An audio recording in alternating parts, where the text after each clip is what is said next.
Yes, welcome to No Ideas Original Podcast featuring Shannon, Mr. Rob, and Zane.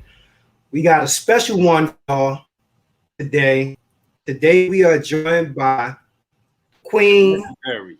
Sister, The Brooklyn legendary. Rhyme Spitter, take it back to the essence, bar for bar, Bar for bar.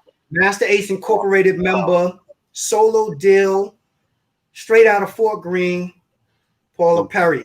Paula Perry in the building. Peace. Hey, Legendary. What's up, sis? how How you y'all doing? Thanks for having me, y'all. Thank you for joining us. Thank you for joining us. I was telling you earlier, man. You know, right now it kind of reminds me. Remember when Keith Murray said it's 96 degrees in the shade?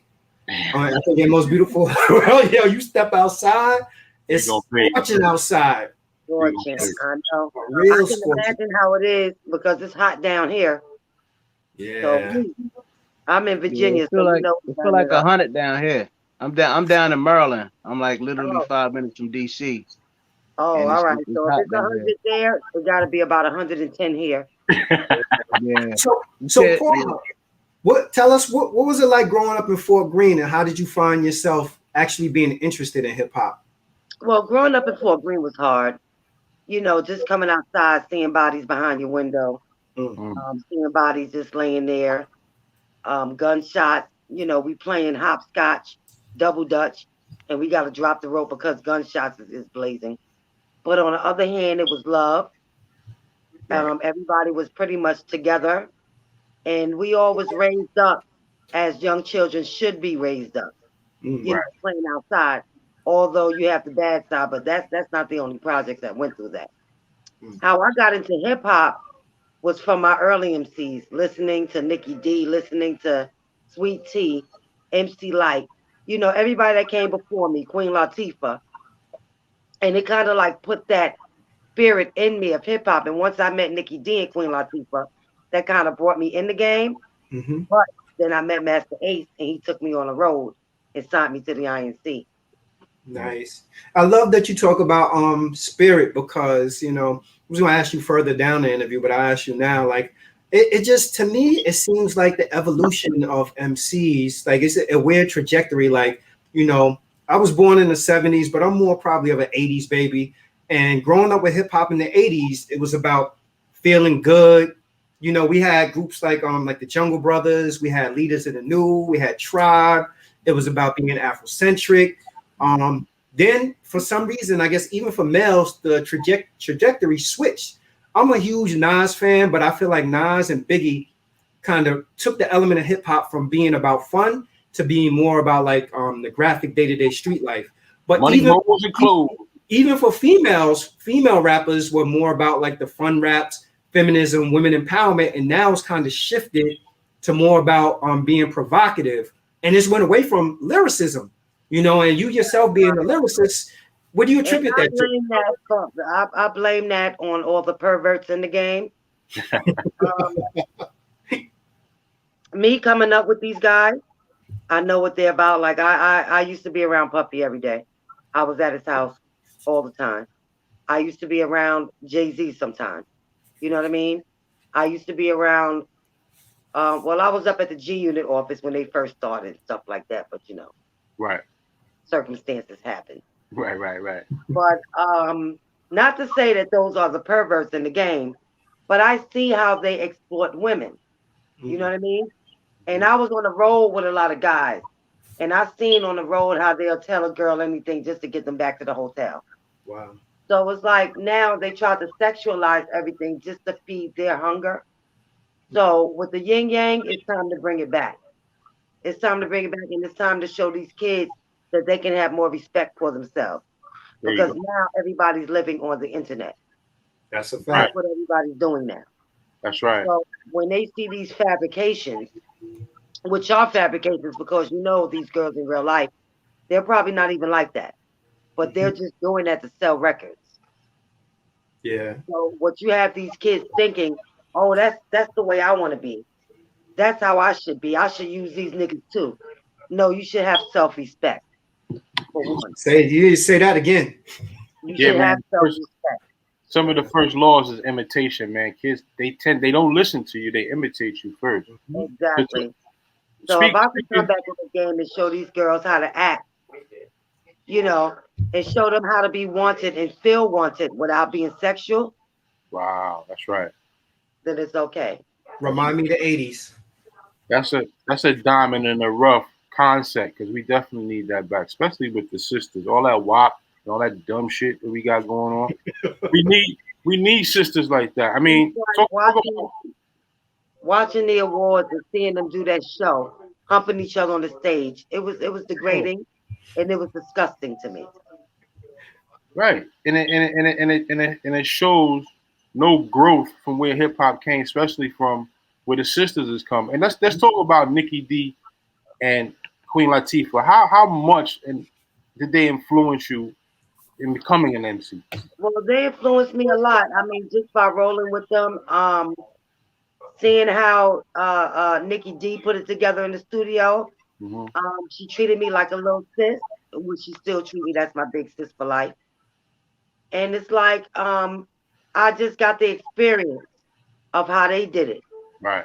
and I knew how to do it. Once I got in the studio with Masta Ace, I already knew how it went. Okay. You know, just by rolling with them, and it was fun and it was love. And that's the way it needs to be. That's the way it needs to be. Okay, And Zane. nobody was in competition with each other. We all taught each other. See, and the thing All about taught each them, other. the thing about them, I mean, to cut your wisdom. The thing about them is everyone wanted to be original. You wanted to be original. You didn't want to sound like nobody else. You didn't Right. want to do your clothes like any. You wanted to do everything had to be authentic and your way. And I think that's what's really missing. Well, today. Nicki Minaj and Foxy Brown changed that for everyone when they decided to come out and wanted to be Little Kim. How about that? And that's where it shifted. Even when my niece Little Mama came out, she was herself. But what they do, they stopped her so that Nicki Minaj can come up and show people how to copy. Mm. Bad enough Foxy Brown was doing it, and it probably was Jay-Z's idea because of what him and Biggie Right. was dealing with. But at the same time, they all got part of their styles from me. So I taught Little Kim. I wrote Little Kim's first rap when she was 13 years old. Talk Wow. about Wow. Wow, that's a jewel right there. talk about that. And I told Little Kim how to attack the game. She called me first. When Biggie first wanted her, Biggie wanted me first, actually. But I said no. So when Biggie first wanted her, she called me and was like, Paula, Big want me to be down with him. I said, go ahead, Kim. Stay you, because she was always Little Kim. We called her Little Kim all her life. Right. She's from where I'm from. Right. Yeah. So at the same time, I said, do you stay sexy and you stay hard. And that's it. She just took that and ran with it because that was her. She was that anyway. I just told her to be herself. Sis, Right. I don't want to gloss over that. You said Big wanted you down, but you said no. What made you say no to getting down with Junior Mafia? Because Big had a big crush on me anyway, and I don't mix business with pleasure. Okay. So makes not to say that I ever did anything with him because we didn't. Right. But at the same time, I knew it was a better opportunity for Little Kim. There you Nice. go. See, and that's what we need. We need integrity. That's integrity, man. You know what I'm saying? When you can see someone else, move forward, it don't have to be you. It can be someone else. That's dope. And this is the first time I'm talking about this because I feel that it needs to be said. Me and Little Kim talked about this a long time ago. And when she did her Black Friday video in Fort Greene, she wanted to have a conversation with me. I said, for what? You from here. You don't have to have a conversation with me. I don't own the project. Didn't you help shoot that video? Didn't you help shoot that video? Yes, I did. How about that? Look at Let's that. go. Get it, Zane. Tell us about your great piece of work. One of your many great piece of work. When you did Tales from Fort Knox album, you had big names like Brian McKnight, Lost Boys, Rod Digger, Bahamadia, Kelly Price, Masta Ace, of course, and Nikki B. So tell us about how you formulated that nice menu of body of work right there. Well, Mr. C executive produced the album. So we just ran with a lot of his ideas as well. And Mhm. me and him collectively got the group of girls together for Super Snap, which all the girls you named, except for Precious Paris. Can't forget my girl. Mhm. And Heather B. And Oh, Heather B. I'm sorry. yeah, it just came together, and it was so funny. It was so fun making the record with Mr. C because every record, that's a single, that's a single, that's a single. Actually, the song Ghetto Vows with me and my baby father Q45 was supposed to be the first single, Mm-hmm. but at the last minute, I decided to go with Extra Extra. Mm. Primo produced that, right? Yeah, Yeah. yeah. Extra, What's the extra. what's the correlation? What's the connection with Mr. C? Like how Mr. C found himself in the picture? Because and I'm outside of looking at it, but I thought you was my interpretation of it was that you were signed to Masta Ace Yeah. and Well, that Mr. he C was our road manager for a long time on the road. Oh, And then he signed me to Mercury. Mr. C was A&R at oh, Mercury. Okay. Mm. So yeah. So he had brought me in that office. And okay. we did the record. I took his name off the record because of personal reasons. Mm, But at the same time, he did contribute and collaborate a lot on that album. yeah. Now that album, and actually I went back and I was listening to it the other day. That album, like Zane said, you had some heavy hitters on a debut album. I was like, man, like the label was really Still behind out you. now. I mean, they have that record. That album is out now, selling now, streaming now, like it just came out. Yeah, Mm. And they've I- been streaming it. and it Well, has a they've been nostalgic selling feel. it. Yeah, it has a It nostalgic feel. feels When I was great. listening, I was like, I damn. mean, it would feel more better if I get the money that I deserve from the album. You're right. Well, I was just about to ask you about that. I was gonna say, like, so what did the label at the last minute shift directions and say like we don't want to go full steam ahead with the project, or because you had extra. No, actually, I chose to walk from Universal, but they still have me on that label. Right now, I'm signed to like 4 different situations Right. because I'm Okay. I doing got you. different types of music. Right. And with Universal, once Polygram changed and they had that big fire, they lost a lot of stuff. So they told Mm. me my stuff wasn't cataloged anymore. But when you look online, they're still streaming it. Yep. Right. Mm-hmm. I have them streaming some of the songs, extra, extra, and a couple of more songs. Right. And then I'm signed to Cleopatra Records too. Mm. Okay. So what Cleopatra Records is doing is they're streaming the whole album. Right. So what I'm doing is I'm just collecting my money. That's Right. what I was gonna say. Sound like you need to be hitting up a lot of people for a check. Oh Yeah, yeah. yeah. So that's what we're working on now. So I mean, I have something coming soon within a Perfect. day, and it better be over $1,000 because they want to blame everything on streaming. Oh, it's Yeah. no money in streaming. Oh, it's only a fraction of a penny. I don't care. It adds up. Let me tell you, if it wasn't profitable, they wouldn't be that interested in it. If it wasn't profitable, they wouldn't be all over it like that. So I wouldn't go for that. Going through so many changes and deals and contracts and this one, that one. What keeps you motivated? Well, what keeps me motivated is listening to my own music, listening to what's out there now, and the haters. You have your haters. You have people saying, "Oh, you can't do this no more." Oh. But that's what keeps the battery in my back Right. because you kill those haters with success That's right.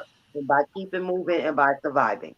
That's right. That's right. In today's time, Lionel Richie is still making songs, so I don't see why my hip hop artists cannot make songs until they 50, And 60, all of that 70. false stigma about, oh, you're too old to rap. Oh, there's no age limit on music. Music is music.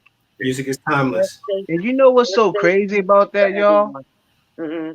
You know what's so crazy about that? Like hip hop has been the mainstream of corporate America in so many facets of industries. And for people to say that rappers, whether male or female, have an expiration date or they can't go past a certain age bracket Yeah. and still rap, It's It's straight ridiculous. nonsense. Like Hip hop, you don't hear that in rock and roll. You don't hear that in jazz music or nothing like that, or even R&B. You don't hear it, but it's technically, always with hip hop. But hip hop is the overall nucleus to make the world go round. technically, hip hop is still Exactly. young. It is. Hip hop Yeah, is still a baby, man. yeah. You know what I'm saying? So we got a lot of work to do. Well, Yeah, you know what I think some of that comes from, though? I think some of that comes from the actual audience. When Yeah, you're talking about rock, reggae, and stuff like that, like those, it's embraced by such a diverse audience. Whereas right. hip hop in its purest form was originally embraced by us, like people of color. Now hip hop, I think, is going to transcend and become furthermore timeless because you look over in Asia, Paula, I'm sure right now, like if COVID wasn't going on or whatever, and you and Masta Ace linked up, y'all could probably go on a tour and Germany and I'm Asia. sure we can. I'm sure we can, but Ace got to stop being so stubborn and Yeah. so hard-headed. We had Ace on here a couple of times, man. What's up with Ace? He all right? He's not doing right? Well, with Ace, he's not speaking to me no more. No. And I don't know why. I haven't done anything to him. Okay. And it's like, everything's been done to me, but I have a forgiving heart. Yeah. So if he can't find a way to get over that hump that he's on, then that's on him. Right. You gotta keep it Other moving. than that, my life still goes on. Do you What's guys have like wrong? a mutual friend or somebody that could be like the bridge to bridge that gap? Somebody that you guys both have, a great Um, it's a lot of relationship them with? out there. We all have a lot of mutual friends. I mean, my boy Latif, he's a mutual friend, Mhm. and he Mm, probably could fill that gap, but I don't know. It's Time. yeah. it's When on it's Ace. That's cool. yeah, I yeah, mean, people say what they want about me. I don't care. I know who I am, yeah. and I That's know right. what I'm capable of. I'm And that's hoping how though that So we can reconcile. I hope because I love who you jacking is like that was my joint off that album. I'd love to hear your thank performing that together. you. Yeah, he was robbing me, and then I turned around and cut him in the face. Who you jacking? The voice. Yeah, that was that. Yeah, it was fun making that. And it's just Mm, like a lot of publishing on that album, Who You Jacking. Like, he probably paid me one check for that, and that's it. You know what I mean? So it's like back then, everybody was getting robbed, That's a fact. including myself. That's a fact. But, it's nothing to cry about now. All it is to do is the next situations, just be smarter. Yeah, You you know know? what I think. You know what I think happens though, Paula. I think that the game, especially even so back then, like I think there was when Ace came in, we had him on, so we talked to him about this. I think that he fell victim to bad business dealings by Fly Tie, Cold Chillin'. And I think what happens to a lot of hip hop artists is instead of them saying like I had this bad situation, when I do become a CEO, I'm gonna make sure that my artists are in better situations. Instead, sometimes it shifts and it's like, well, now I know how to profit off of people the way somebody profited off of me, rather than That's each one just what teach it one. is. Yeah, and I think that people have become it's become cyclical. Like it just happens over and over a cycle. Like, oh, somebody did it to me, I'm gonna do it to somebody, and then they're gonna do it to somebody, and we've charged it all to that's just part of the game. But it's really not part of the game. Like, there's no reason why if you did the writing or if you had all this stuff going on that you shouldn't be paid your fair portion for it. right. Right, And right. what's that old I line they always mean, say? Hurt people, hurt people. Right. exactly. Which is not fair, but, Right. it's life. That's what happens. Yeah, there's a song I heard with you, Tone Capone, and Jay Will called "Sake of Love." Yeah, That's that my was shit. fun. That's my shit right there. Your That's work, your work with Eric Sermon. Talk about that little project there. Well, Tone had the track, My Boy for Life, and he just presented it to me. And he like, yo, Paula, jump on this. Right. Done. That's And it. And let me and go turn my rice off. and Yeah, he and it's like, and he, and it was done. Easy as said. Mm, what you cooking? I'm making me some kale greens, some boneless chicken stew with some rice, some brown rice. This is the first time on New Year's original we got the sister in the kitchen at the same time. Hey, Paula, you're gonna have to put that in a Ziploc and freeze it, and send me a portion of that now. Real son. Kale is good for you. Kale Yeah, is I good. like kale. Right. Yeah, I like kale. Let me ask a question, kind of off the topic. What's your stance on mental health? My stance on mental health. Okay, I suffered a little bit from mental health. Back in 2012, I had a threat come over me online, and it drove me up the wall to where I was having Twitter war with Nicki Minaj and them. Okay. And somebody threatened me from the Young Money Certified site on Twitter. Wow. I don't know who it was, but they said they was going to come to my hood and kill me. Right. So I'm like, first of all, we females here, and we just have a Twitter war because she bit my shit. You feel me? Like me and Nikki and us, we just talked about this, so we good now. Okay. But at the same time, you don't threaten nobody. And they thought I had help, so I was screaming out the window. I had everybody outside with the Uzis. Like it almost caused a war on the street. So from that, what they do, they came, they took me, but see, I outwitted them. Because my thing is this. Whenever they ask me a question, oh, so Paula, you're delusional. Why I'm delusional? Because you think you know Jay-Z and Beyonce. Oh my God. Now, we all know where Jay-Z from, right? That's right. Mossy. Thank you. Mossy. Now we all grew up together, right? That's right. Right. And then the doctor told me the same thing. So I said, you know what? That made me delusional. Y'all take your pills and you take your advice and you go to hell. I have 100 in psychology in college. So there's nothing that they can tell me about mental health. Okay. Yeah. You knew exactly what was going on. You just decided to take yourself. I knew exactly what was going on with me. And I know what triggered me and what got me upset. And that was that threat. I don't bother anyone. I don't threaten anyone. Because I know how threats can go. And I know how if I make a one phone call and say I want this person done, it's done. Right. So I be very careful not to do that. That's right. That's right. And like I said, it's all on the person and how you treat the person. People can drive you crazy and call you crazy at the same time. That's a fact. Called gaslighting. Now, speaking of female rappers and MCs, right?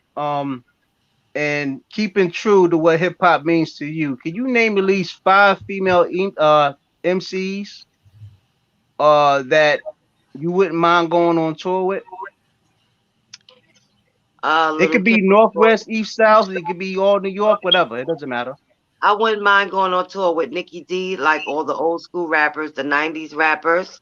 From Lauryn Hill to Nikki D to Queen Latifah to everybody that made that impact. Foxy Brown, right?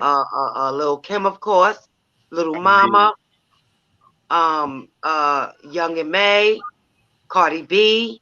Ooh, I'm seeing the title of this talk called "Ladies First" right now. That's the name. Right, and that's the main thing why I brought it up, because you know, hip hop is a gladiator sport, and you know, it's a you know, quote unquote male dominated industry.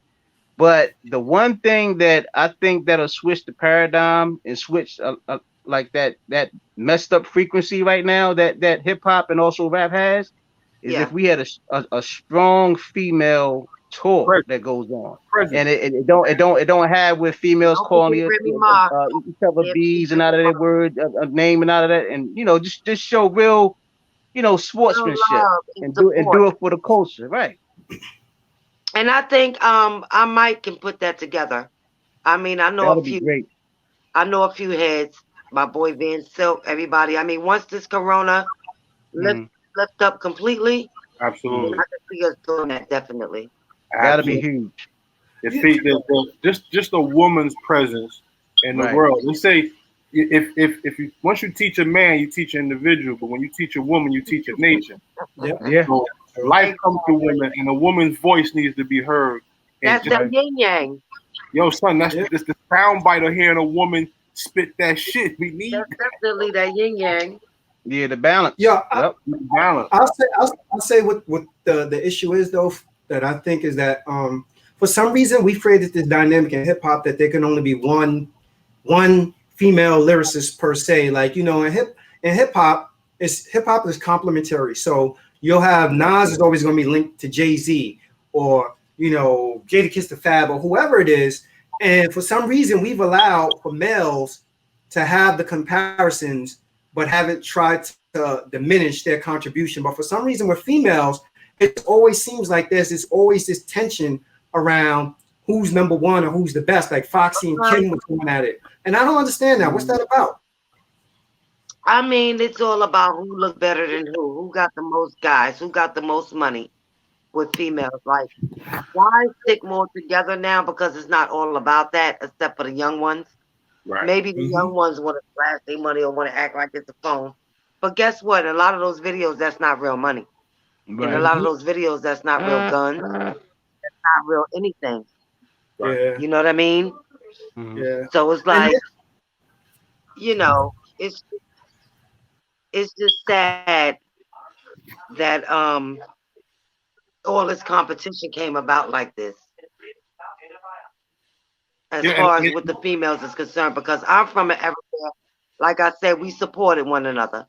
That's right. And until Foxy and Kim came out with their feud, that's when a lot of the females shifted on the competition level. Yeah, I kind of remember, man. It had to have been a time. It was in the '90s, right after, like, just when Big came out. Big and Puff hit the stage, and he was talking about popping bottles and going to clubs. But prior to that, I was all about Jungle Brothers, KRS-One, J. Rue the Right, Damn. so it's like when Big and Jay-Z came out, they shifted it onto Foxy and Kim. Yeah. And that took the energy from knowing about yourself, but kind of exalting yourself and wanting to make money and become bigger than what you were. But we kind of forgot about the roots, man. And that's what we need to get back to. I tell you, I still love hearing Sadat X. He got an album out. I still love listening to Lord Jamal. I still love listening to Grand Poobah. I still love listening to I mean, there's so many. All those people he made were my idols. It still is. And they still making music, sis. That's the beautiful part about that. That's the beautiful part about that. That's beautiful. I mean, we can't let nothing like what happened to Black Rob and DMX. We can't let that happen again. That's a fact. That's a fact. That's a fact. We need a coalition to hold these people down, because even a lot of times we talk about health on here, and that's the reason why I mentioned mental health. And even me myself, I'm dealing with kidney disease, and I ask my people all the time, "Yo, do you know what creatinine levels are? Do you know if your kidneys is healthy? Do you know what your high blood pressure is?" That's right. Like Zane said, I suffer from that too, as far as like high blood pressure and stuff like that. Yo, sis, let me tell you something. The thing you can do is change your diet, leave sugar alone, and go for a walk. Yep, I walk all the time. And a lot of times these hospitals was giving me the wrong medicine too. Yes, sir. So guess what? I switched to high blood medicine, potassium vitamins. I take a potassium pill every morning. There you go. There you go. How's your water? Do you drink a lot of water? Yes, I do. Okay. Good. That's good. That's good, man. But back then, we had songs that catered to you developing your body, developing your mind, developing your spirit. But then it became external. Now I want a chain. Now I want to look fly. Now I need this. Now I need a car. And people forgot about themselves, man. Yes, they did. Now they all into their nails. And their hair and man, it's a whole different world. Things that don't even matter. What matters is your health. We ain't getting no younger. We getting older by the day. Talk about what inspired you to do the Warning remix. Well, I always love Warning. And actually, that's the song that Nicki Minaj bit off of me. That's why we had our feud in the first place. I always loved that. And once I did it, I was with Fendi in the city, with my Familiar Face crew and Little Mama. We had a cipher. And me and Little Mama, we kind of like, you know how it is. Yeah. Went hard. Everybody, but that's what happened. We went hard. And I had Nicki Minaj in my Warning video. I was shooting a video. and Fendi was with her because I knew she was going to be the next one up.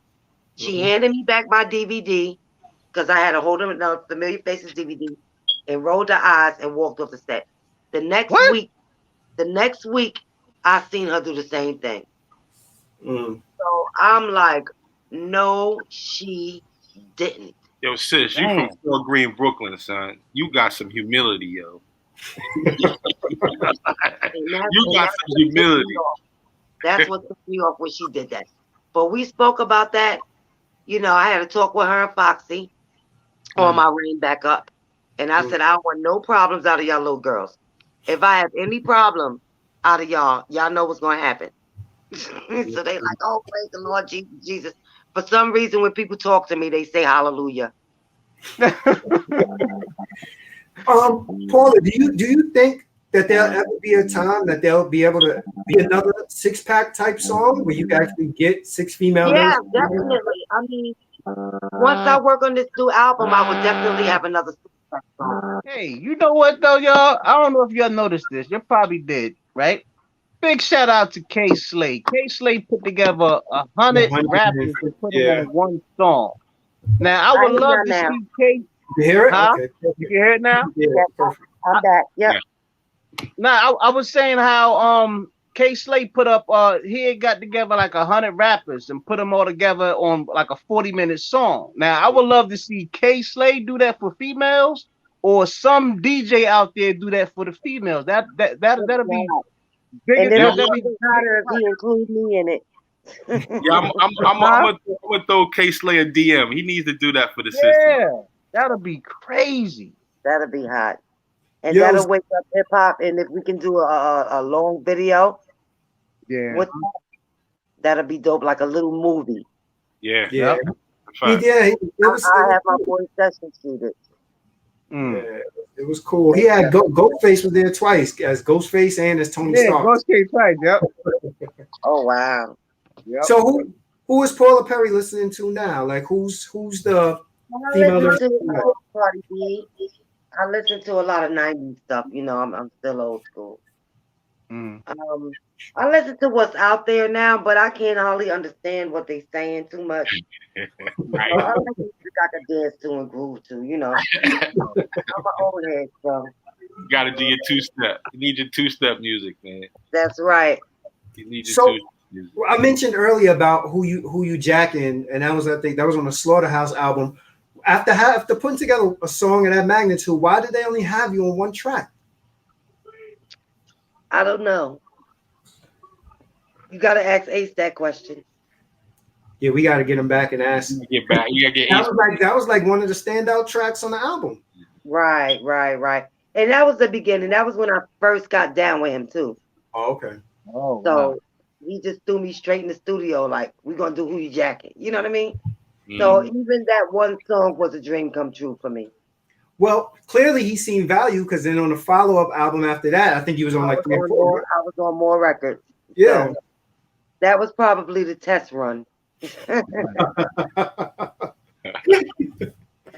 Trying you out, see if you can hold up. See if I can hold up. Exactly. So, I mean, Mr. C didn't even believe I can complete the album. Really? Why is that? I did the album in the fastest and cheapest in Motown history. Why is that though? Why do they believe? I don't know, because people they're gonna think what they want to think because I was from the project or whatever. But we all were. You know, people have their own opinions about certain situations. It's our job to make them look stupid at the end. That's right. That's right. That's right. What's the last 3 books you read, Paula? The last 3 books I read, well, the last one I read was Jesus, the stories of Jesus. Okay. Let me see. We have a whole bunch of books up there, and I don't even read too many of them. Right. I was so busy writing and editing videos. The last book I probably read was the Book of Jesus. And the reason why I asked, because I know a lot of times your experience lends to your pen. And what type of rhyme style do you say you have personally? Well, I'm still hardcore. What I do is I put my stuff in a different state to where it may be hard, but it's always a message in it. Okay. You know, I'm telling these young girls to pull up their pants, stop letting these niggas use them. That's right. Stop being, you know what I mean, promiscuous and airheaded so much. You That's know? right. And it's like for my voice and my conviction, I'm just explaining how I am. And maybe if more people was like me, it'll be a better world as far as Listen, women man. is concerned. That's Or right. self-respect. That's Because right. one thing I never did was sleep with none of these dudes for a deal. That's right. Integrity. Integrity, man. So what's your definition of success? Success is being happy within yourself. It doesn't take money to make you successful. There As you long go. as you can pay your bills and be happy with what you want, what There you you call success. There you go. You don't have to be a millionaire to be successful. You don't even have to be a thousandaire to be successful. Right. Just gotta be All happy. you have to do is be happy and content in your own skin. Yeah. So you said that they didn't believe that you could complete the album, but shouldn't after you did Paula's Jam, shouldn't that have been enough of a convincing for people that you could actually put something but people still have their mindset, you know, and their opinions about you, you know. But like I said, I never cared about what nobody said about me. I know who I am as a person, and I know what I'm capable of.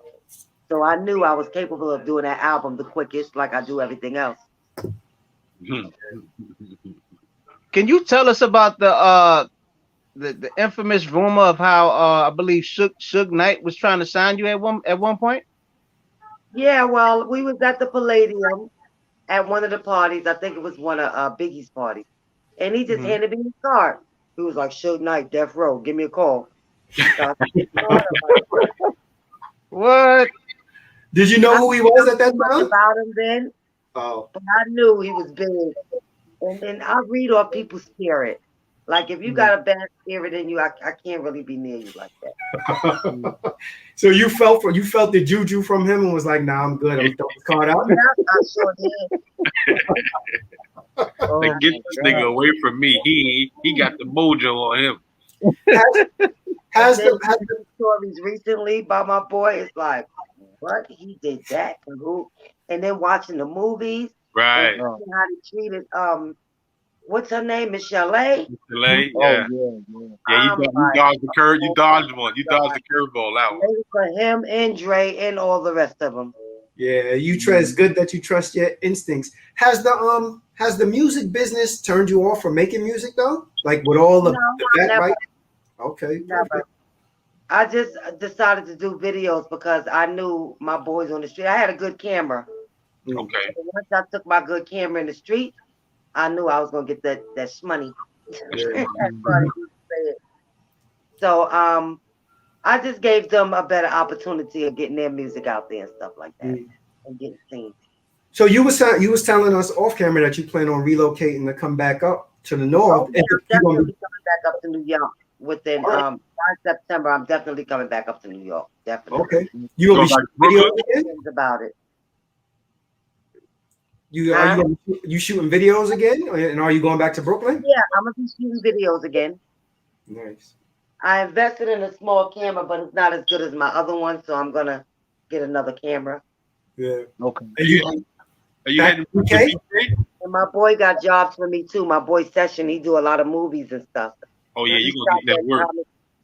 You about to get some work. Brothers out here in the streets with them cameras. You about to get that work. I'm about to get some work. We probably gonna need to have you on another show when you're doing your videos, son, because you're gonna be out there. And I'm trying to get on Growing Up Hip Hop because my son he rap too. Oh, that'd be good. That'd be dope. I'm trying to That'd be dope. You should pursue that. Yeah, that'd be good. I don't know. Do you have any connection to Naughty by Nature? Any connection with Tretch? Yeah, I know Tretch and all of them. I know Tretch and them real well. Yeah, so that'd probably be a way in because isn't Tretch's daughter's on there, right? Yeah, a couple of people. Little Mom and them is up there. Yeah. Yeah, all my people's up there. So I'm already in there. All I gotta do is write me in. Yeah. Right. Okay. I would like to see that. Yeah, that'll be dope. What you think about a book? Are you working on a book? You working on a book? I don't know. I'm working on a documentary for Netflix. I gotta finish writing that. I have some screenwriters looking into it too. Okay, that's cool. You know, I just Dennis watched Mathis is making that possible. Dennis Mathis, that's my manager. They call him Deke. Oh, okay. I just watched Mary's documentary. I don't know I if you've want to seen see it. that. My Life. That was a No, great Nah, documentary. I Yo, want to see that. go Don't see tell, it. don't tell us, Rob. I want to see it. I ain't gonna tell y'all. Go see it, man. It made it. Listen, Mary's R&B, but she inspired the hell out of me watching that documentary. Yeah. Man. She's been through. what is it on? What network is it on? It's on Prime. It's Amazon on Prime. Amazon Prime. Okay. Amazon Prime. Okay. Yeah. Okay, I'm gonna And watch. listen to her story, what she's been through. If it wasn't for music, we wouldn't have Mary. I tell you that for a fact. I know, Mm. I know. That I sister, used to be around Mary a lot too back in the days, yeah, so I man. knew a lot of stuff she was going through. And she's tough as nails, man. But she had to have the support of her family and the loved ones around her to keep her going. But it was music, That's what I don't have here. I don't have my family support too much, like my immediate family. right? They all think, oh, you all stuff. Oh, they don't take family never take your music like you Seriously, take it until you get the billions. When you get the billions, then they're your best friend. right. But other than that, it's a waste of time to That's them. sad. Yeah. It That is. means That's why I gotta go. you need My to love come. is in New York. My family is in New York. Yeah, you need to come home, sis. You need to I come got a home. lot of family down here, and I love them dearly. But I get more support in New York than I do here, which Yeah. should be the opposite, but it's not. It's not. It is what it is. We love to have you back home. Keeping it real. I know you mentioned because I did see some of the Doggy Diamonds interview. I know you mentioned that Motown moved some of the money off of your budget onto projects for Latifah. What was that about? Well, they took about $300,000 out of my budget for the album and gave it to her for her movies because Latifah's blackballed. She can't make no more music. And they decided to do that with my budget, but then what was wrong about that was they trying to get me to recoup that. You feel me? Yes, it's unrecouped money that she's not paying back to the label, and they trying to hold me responsible for that, and that's not. So I'm familiar. All of that. I'm familiar with the concept of recoupable funds, but for our audience that may not understand like how record deals work, can you share like how recoupable? Well, when they give you this money for an album, it's supposed to be made for an album. Once they cataloged me, or so have you, the budget was still there. Right. And I don't really know if they didn't catalog me. They lied to me all around the board. So that's not your money to spend. They don't just give it to you and say, here, go do the album. They control that. You feel me? They give you advances. Like they gave me about $20,000 advance at a time, maybe 6 months apart. So with that being said, I was content with that. I was cool. But later on, finding out that they took this money and they made those movies, which I wasn't mad at. The only thing I'm mad at is that they're trying to hold me accountable for that. Yeah, and it's not right. So Latifah, if you're watching, get up on your shit before you see me. So that's sad because I was talking earlier about like that common practice of people, kind of having a cycle where somebody beat them, so they beat somebody and they think they're gonna pass it on. But that's the same thing that happens with recouping money too. Not right. And Latifah know that's not right. That's my girl.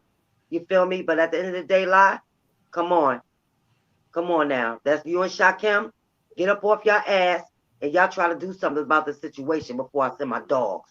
It was crazy that Latifah just received the BET Lifetime Achievement Award too. For what? Well, what happens to these budgets is that they open the labels open up a budget. The label opens up a budget, and then when the label opens up a budget, there are certain people who have access to that money. Yeah. And she had access to it because they was good friends with the president at the time, George Jackson. Yeah. So he's the one that made that possible for them to even get that money. And Shakim told me himself. So now when I'm walking on sets and she got Shakim and under them, they looking stupid. Under Vera's, what you doing? Because my boy is shooting the movie. That's what I'm doing here. Action. Action. God damn it. Oh man. I mean, we all getting too old to be playing these games. Right. Yeah. I agree. My battery is about to Man. die. Oh, I gotta Keep it honest, man. Sister, Yeah. when you were younger, is it true that you were managed by Eric B? Yep. Wow. Wow. That's crazy. I mean, there was we never had no paperwork, but we had the studio in the shack in Fort Greene, and that's where I used to record at, and we just had our fun. I was in a couple of groups when I was younger. I was in the Jigaboos. I was what's the name of the other group? I was in with Nikki Nicole and Saida. A couple of groups I was in, but I had to. Wait. Hold on. Who thought of the word? Who thought of the name the Jigaboo? We did because we was the Jigaboos. We just called ourselves the Jigaboos. All right. It was catching on too. Now when I think about it, I'm like, Jigaboo.